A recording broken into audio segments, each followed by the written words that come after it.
नमस्कार दोस्तों, आपका स्वागत है अपनी YouTube चैनल PFP में। आज हम SBI कार्ड के बारे में बात करने वाले हैं। आज गोल्डमैन सैक्स ने 650 का टारगेट दिया और स्टॉक नीचे आ गया, लेकिन मज़े की बात यह है कि HDFC सिक्योरिटीज़ ने 1100 का टारगेट दिया है। एक एनालिस्ट कह रहा है कि स्टॉक में 20-25% की गिरावट हो सकती है और दूसरा एनालिस्ट कंप्लीटली अपोजिट है, 20-25% की तेज़ी हो सकती है। तो ऐसे कन्फ्यूजन में रिटेल इन्वेस्टर को क्या करना चाहिए, इसके बारे में आज हम बात करने वाले हैं। SBI कार्ड का क्लोजिंग प्राइस है 904 रुपीज़। अपने 52 वीक हाई 1165 से ऑलरेडी 20% से ज़्यादा गिर चुका है। 52 वीक लो 860 से थोड़ी रिकवरी नज़र आई थी, लेकिन आज ये न्यूज़ आई तो वापस गिरावट देखने को मिली। पिछले एक साल में स्टॉक ने 4% के नेगेटिव रिटर्न्स बना कर दिए हैं।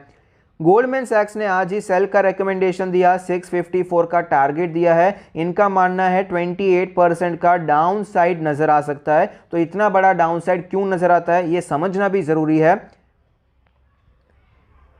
इनका मानना है कि कंपनी ने भले ही मार्केट शेयर को रिटेन कर लिया, कोविड क्राइसिस में भी प्रॉफिटेबल रहे हैं, लेकिन कंपटीशन ज़्यादा है, रेगुलेशंस बहुत टाइट है, तो इसके कारण ग्रोथ ट्रैजेक्टरी आपको स्लो होती हुई नजर आ सकती है। मेजर 3 चैलेंजेस इन्होंने दिखाए हैं कि increasing popularity of alternates like buy now pay later. Credit card में आपको फ्री क्रेडिट कितनी मिलती है, 1 महीने 1.5 महीने की मिलती है। अगर आप साइकिल ठीक से मैनेज कर पाते हैं तो 1.5 महीने तक की क्रेडिट आपको मिल जाती है। लेकिन बहुत से ऐसे अल्टरनेट आ चुके हैं जहां पर 3 महीने की फ्री क्रेडिट मिल रही है। तो ये तो देखिए पूरे इंडस्ट्री के लिए आपको प्रॉब्लम नजर आती है। तो ऑफकोर्स ये बिजनेस के लिए थ्रेट है। Regulatory changes such as a challenge to interchange rate which could potentially impact fees. ये इंटरचेंज रेट क्या है? जब भी आप क्रेडिट कार्ड स्वाइप करते हैं तो मर्चेंट को एक फीस देनी पड़ती है। तो यहाँ पर कोई चेंजेस होते हैं तो ऑफकोर्स प्रॉफिटेबिलिटी पर इंपैक्ट हो सकता है, जो कि अभी फिलहाल के लिए 50% ऑफ द रेवेन्यूज है। तो ये 2 चैलेंजेस हमें नजर आते हैं, लेकिन समझने वाली बात यह है कि ये दोनों चैलेंजेस एक्चुअली सिर्फ SBI कार्ड के लिए लागू नहीं पड़ते, पूरे क्रेडिट कार्ड इंडस्ट्री के लिए लागू पड़ते हैं। तो ये डिफरेंशिएट हमें करना आना चाहिए कि कोई अगर ऐसा चैलेंज है सिर्फ एक कंपनी के लिए है तो वहां पर थोड़ा सा सतर्क हो जाना चाहिए, लेकिन अगर पूरे इंडस्ट्री के लिए है थोड़ा टाइम देना चाहिए। क्या ये कंपनी फेस कर पाएगी, क्या वापस बाउंस बैक कर पाएगी, ये सिचुएशन को कैसे फेस करती है, ये समझना चाहिए। तो ये दोनों चैलेंजेस तो हमें इंडस्ट्री वाले नजर आते हैं, SBI कार्ड स्पेसिफिक चैलेंजेस हमें नजर नहीं आते हैं। तीसरा चैलेंज जो गोल्डमैन सैक्स बता रहा है कि competition from capital rich फिनटेक्स and banks. इनका मानना है कि जो बहुत पैसे वाले फिनटेक्स होते हैं, बहुत बड़े बैंक्स होते हैं, इनके कारण हमें कंपटीशन देखने को मिल सकता है। देखिए हम और आप अगर ऐसा कुछ बिजनेस करते हैं तो हमें डर लगेगा कि सामने वाला हमारा बिजनेस खा जाएगा, लेकिन SBI कार्ड इतना बड़ा है, ऑलरेडी इतना कैपिटल रिच है, तो SBI कार्ड को दूसरे कैपिटल रिच फिनटेक से डरने की जरूरत है, कंपटीशन से डरने की जरूरत है, ऐसा मेरा मानना नहीं है। क्योंकि कंपटीशन तो देखिए हर एक बिजनेस में होता है, पहले भी था, आगे भी रहेगा। तो ये मेरे हिसाब से कोई बड़ा थ्रेट SBI कार्ड के रिलेटेड में नजर नहीं आता है। गोल्डमैन सैक्स का फर्दर ये कहना है कि वैल्यूएशन बहुत प्रीमियम हो चुके हैं, इसीलिए रिस्क रिवॉर्ड रेशियो अनफेवरेबल हो चुका है। इनका जो अर्निंग्स ग्रोथ का एक्सपेक्टेशन था FY 17 से 21 27% था, अब इनका एक्सपेक्टेशन 18% है। ये 18% भी बिल्कुल खराब नहीं है, बहुत अच्छी ग्रोथ है, लेकिन हाई ग्रोथ इंडस्ट्री है क्रेडिट कार्ड वाली, तो 27% का ग्रोथ इन्होंने एक्सपेक्ट किया था, अब वो 18% हो गया है, इसीलिए स्टॉक आपको नीचे आता हुआ नजर आता है। तो अब हम यहां पर फंडामेंटली समझने की कोशिश करते हैं कंपनी कैसी है। मार्केट शेयर से शुरुआत करते हैं। 19% का मार्केट शेयर है एज ऑफ सितंबर 2021। तो ऑफकोर्स बहुत बड़ा मार्केट शेयर है, कोई छोटा प्लेयर नहीं है। प्रोडक्ट वाइज रेवेन्यू ब्रेकअप के बारे में बात करें, interest income 46%, instant based and other 23%, subscription based 7% और स्पेंड बेस्ड है 24%। लोकेशन वाइज ब्रेकअप टीयर 1 है 48%, टीयर 2 26%, टीयर 3 14% और अदर है 12%। तो मेजर फोकस तो यहाँ पर टीयर 1 पर है। कस्टमर सेगमेंट के बारे में बात करें, सैलरीड 85% है और सेल्फ एम्प्लॉयड 15% है। ये जनरली क्रेडिट कार्ड कंपनीज में आपको यही सिचुएशन नजर आती है। सैलरीड लोगों को ये ज़्यादा क्रेडिट कार्ड बांटना पसंद करते हैं, क्योंकि उनका एक इनकम जो होता है एक लाइन लीनियर लाइन में आता है, तो ज़्यादा प्रॉब्लम भी नहीं होती है रीपेमेंट में, तो ये काफ़ी अच्छा है। इंटरेस्ट इनकम यील्ड के बारे में बात करें तो 21.4% का है, फैंटास्टिक यील्ड है। अब ये यील्ड क्या है, आप क्रेडिट कार्ड का कोई यूज़ करते हैं, उसके बाद एक लिमिट के बाद अगर आप पेमेंट नहीं करते हैं तो उस पर आपको इंटरेस्ट लगता है, तो इंटरेस्ट लगता है तो उस पर कितना कमाते हैं ये लोग, तो 21.4% का इनको यील्ड देखने को मिलता है। तो ऑफकोर्स बहुत अच्छा है, एफडी में आपको 6-8% का मिलता है, ये इंटरेस्ट इनकम में 21.4% का यील्ड कमा रहे हैं। 12,580,000 कार्ड्स इन फोर्स हैं, तो ऑफकोर्स ये भी काफ़ी अच्छी बात है और कंटिन्यूसली बढ़ते हुए भी नजर आते हैं। कई पार्टनरशिप भी किया है, आईआरसीटीसी के भी बीच में पार्टनरशिप किया था, तो ऐसे पार्टनरशिप भी हमें होते हुए नजर आते हैं, तो इससे भी काफ़ी अच्छी ग्रोथ यहाँ पर नजर आई है।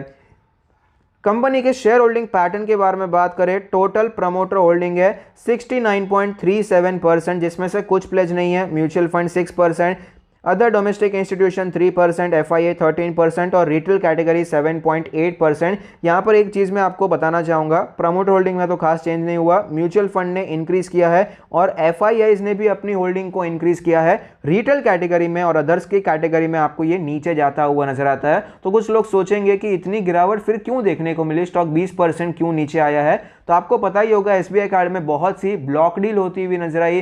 कार्ली ग्रुप ने अपना माल यहां पर बेचा है, तो वो जो कार्ली ग्रुप है ना, उसे अदर्स की कैटेगरी में रख दिया गया है, इसीलिए आपको एफआईआईज का कॉलम कंटिन्यूअसली बढ़ता हुआ नजर आता है और म्यूचुअल फंड भी बढ़ता हुआ नजर आता है। लेटेस्ट डेटा तो अभी सितंबर का ही है, बीएसई में भी चेक किया मैंने, तो वो भी आपको सितंबर का ही डेटा दिखा रहे हैं। कार्ली ग्रुप के पास एज ऑफ सितंबर 2021 3.1% का स्टेक है, उसे अदर्स में दिखाया गया है। लेकिन मेरे हिसाब से अच्छी बात यह है कि बेचने वाले तो चलिए कार्ली ग्रुप है, लेकिन म्यूचुअल फंड लगातार खरीद रहे हैं, एफआईआईज लगातार खरीद रहे हैं। ऐसा नहीं है कि रिटेल कैटेगरी वो माल खरीद रहा है, एफआईआईज वो खरीदते हुए नजर आते हैं। दूसरी जो बड़ी कंपनीज है, दूसरे जो बड़े इंस्टीट्यूशन है, वो एसबीआई कार्ड में इंटरेस्टेड दिखाई पड़ते हैं। फाइनेंशियल ट्रेंड के बारे में बात करें, हाई ग्रोथ कंपनी है, लेकिन कोविड की वजह से 2021 में वो ग्रोथ देखने को नहीं मिली। 87,000 करोड़ की मार्केट कैप है, 84 का पीई रेशियो है, तो स्टॉक ऑलरेडी 20% गिर चुका है, उसके बावजूद 84 का पीई रेशियो है। वैल्यूएशन अभी तक हमें प्रीमियम ही नजर आता है।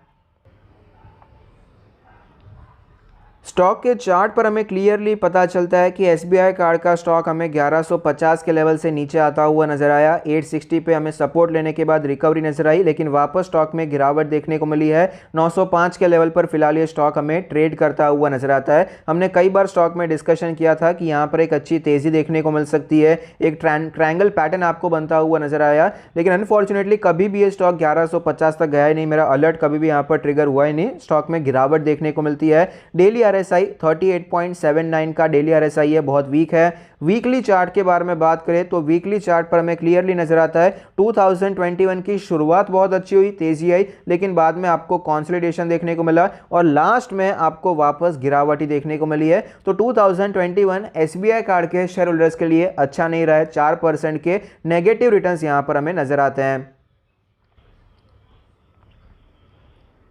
स्टॉक के वीकली चार्ट पर हमें क्लियरली पता चलता है कि इसका जो स्ट्रॉन्ग सपोर्ट है, सबसे पहला ये 879 का जोन है, जहां पर ये सपोर्ट लेने की कोशिश करता हुआ नजर आता है। नेक्स्ट जो सपोर्ट जोन नजर आता है वो 770 के आसपास का जोन है। ये जो पहला सपोर्ट है अब तक आपको टूटता हुआ नजर नहीं आया। यहाँ पर आप देख सकते हैं गिरावट हुई, लेकिन यहाँ पर सपोर्ट लेने के बाद ये ऊपर गया, फिर से गिरावट हो रही है। मैंने कई ऐसे चार्ट देखे हैं, लार्ज कैप की बात कर रहा हूँ, जहां पर 20-25% की गिरावट अपने ऑल टाइम हाई से होती है, एक इंपॉर्टेंट सपोर्ट पे आता है, रिकवरी होती है, लेकिन स्टॉक वीक होता है, इसलिए सेलिंग प्रेशर एक और बार देखने को मिलता है। स्टॉक नीचे आता है, डबल बॉटम बनाने के बाद वापस थोड़ा कंसोलिडेशन होने के बाद आपको ऊपर जाता हुआ नजर आता है। तो फिलहाल यहां पर ज्यादा वीकनेस ऐसा मैं नहीं कहूंगा। स्टॉक अभी फिलहाल हमें यहां पर सपोर्ट तोड़ा नहीं है, ये तो हमें क्लियरली चार्ट पर दिखाई पड़ता है। पहला सपोर्ट जोन अभी तक नहीं टूटा है।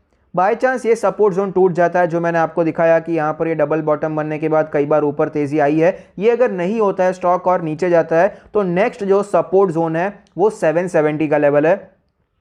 750 770 का जो जोन है पूरा काफी अच्छा सपोर्ट है। उसका रीजन क्या है, 3 महीने कंसोलिडेशन किया, उसका लोअर एंड 770 का जोन है, जहां से शुरू किया था, लिस्टिंग हुई थी, वो भी उसी जोन में आता है। यहां पर भी एक रेजिस्टेंस लिया था, ये एक रेजिस्टेंस लेने के बाद रेजिस्टेंस थोड़ा ब्रेकआउट हुआ, फिर यहां पर सपोर्ट लिया, तो ये काफी ज्यादा इंपॉर्टेंट है। आईपीओ का प्राइस भी 750 के जोन में, तो मल्टीपल फैक्टर्स हमें दिखा रहे हैं कि ये जोन काफी स्ट्रॉन्ग सपोर्ट की तरह नजर आ सकता है अगर ये पहला जोन टूट जाता है। इसका जो वीकली आरएसआई है, वीकली आरएसआई भी आपको फिलहाल के लिए 39.98 नजर आता है, ऑलरेडी काफी वीक हो चुका है।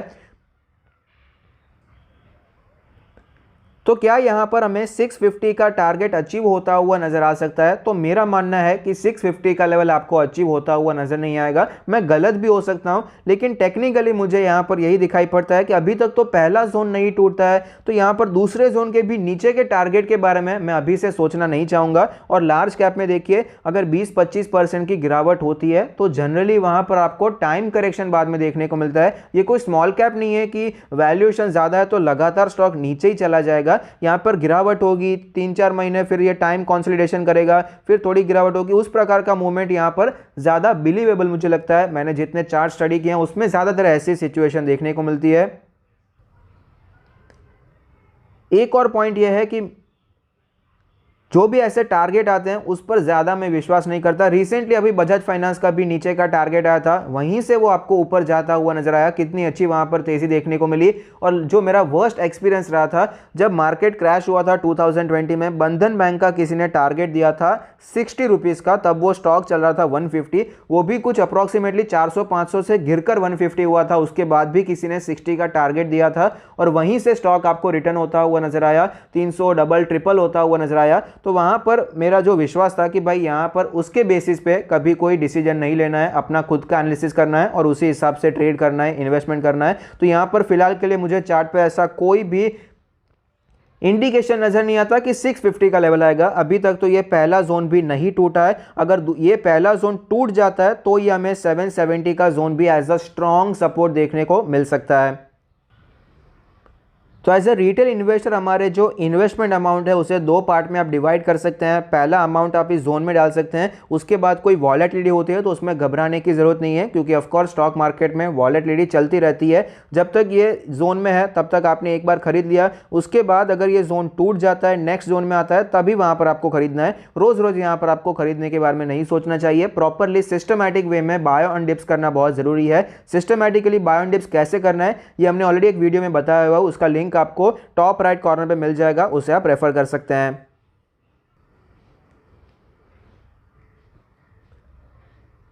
फंडामेंटली और टेक्निकली स्टडी करने के बाद कुछ पॉजिटिव्स के बारे में बात करें तो फंडामेंटल्स आपको स्ट्रांग नजर आते हैं। ये हमने देखा, मार्केट शेयर काफी अच्छा है, इनका कस्टमर सेगमेंट काफी अच्छा है, ग्रोथ काफी अच्छी नजर आती है, पूरे इंडस्ट्री में ही ग्रोथ अच्छी है। और एसबीआई कार्ड जो लिस्टेड प्लेयर है उसमें आपको अच्छी ग्रोथ देखने को मिली, मार्केट शेयर काफी अच्छा है। एफआईआई डीआईआई का स्टेक आपको बढ़ता हुआ नजर आता है। कार्ले ग्रुप माल बेच रहा है, लेकिन ऐसा नहीं है कि रिटेलर्स खरीद रहे हैं, एफआईआईज डीआईआईज आपको खरीदते हुए नजर आते हैं। बिजनेस जो है न्यू एज बिजनेस है, बहुत ज्यादा पुराना बिजनेस नहीं है, ये डिजिटल ट्रांजैक्शन का बिजनेस आपको न्यू एज दिखाई पड़ता है। नेगेटिव्स के बारे में बात करें तो वीक टेक्निकल्स हैं, टेक्निकल्स डेली चार्ट पे वीक है और वीकली चार्ट पे सपोर्ट के आसपास हैं। वैल्यूएशन अब भी आपको हाई देखने को मिला, लेकिन जैसे कि मैंने आपको बताया कोई मिड कैप स्मॉल कैप नहीं है कि कंटिन्यूअसली बस वैल्यूएशन कम करने के लिए प्राइस करेक्शन होता रहेगा। टाइम करेक्शन के चांसेस यहां पर ज्यादा होते हैं। तीसरा है ब्लॉक डील। अब ये कार्ली ग्रुप कितना माल और बेचना चाहता है ये हमें नहीं पता है, तो सेलिंग प्रेशर आपको ब्लॉक डील के द्वारा बार बार दिखाई पड़ सकता है, तो ये एक हमेशा नेगेटिव यहां पर रह जाता है। सितंबर डेटा के हिसाब से अब तक उनके पास 3.1% का स्टेक है, ये और अगर बेचते हैं तो ऑफकोर्स थोड़ा सा नेगेटिव यहां पर सेंटिमेंट बन सकता है। तो शॉर्ट टर्म के लिए क्या करना चाहिए, बहुत वीक है, अवॉइड करना चाहिए। मिड टर्म के लिए अभी तक वीक है, जो मैंने आपको वो पैटर्न बताया जनरली कैसा होता है। अगर ऐसा कुछ देखने को मिलता है, यहाँ पर सपोर्ट लेने के बाद कोई रिट्रेसमेंट आता है तो वहां पर आप खरीद सकते हैं, आपका रिस्क रिवॉर्ड रेशियो बहुत अच्छा हो जाएगा। और ऐसा कुछ होता है तो मैं वीडियो के द्वारा या टेलीग्राम चैनल पर आपको शेयर भी कर दूंगा। लॉन्ग टर्म के बारे में बात करें तो आप इन्वेस्टमेंट कर सकते हैं, ग्रेजुअली करने के बारे में सोच सकते हैं। कंपनी अच्छी है, वैल्यूएशन हाई है, मैं मानता हूं अभी तक बहुत ज्यादा इन्वेस्टमेंट तो यहां पर नहीं करना चाहिए क्योंकि वैल्यूएशन अब तक आए हैं, इसलिए ग्रेजुअली आप इन्वेस्टमेंट करने के बारे में सोच सकते हैं। जो दोनों सपोर्ट जोन है उस पर बस एक बार इन्वेस्टमेंट कर दिया। अगर आपने ऑलरेडी इस जोन में 900 के जोन में ऑलरेडी एक बार खरीद लिया है तो अब वापस यहां पर खरीदने की जरूरत नहीं है। कोई अगर बड़ा टाइम करेक्शन होता है तो अलग बात है, लेकिन यहां पर फिलहाल के लिए आप ग्रेजुअली इन्वेस्टमेंट कर सकते हैं।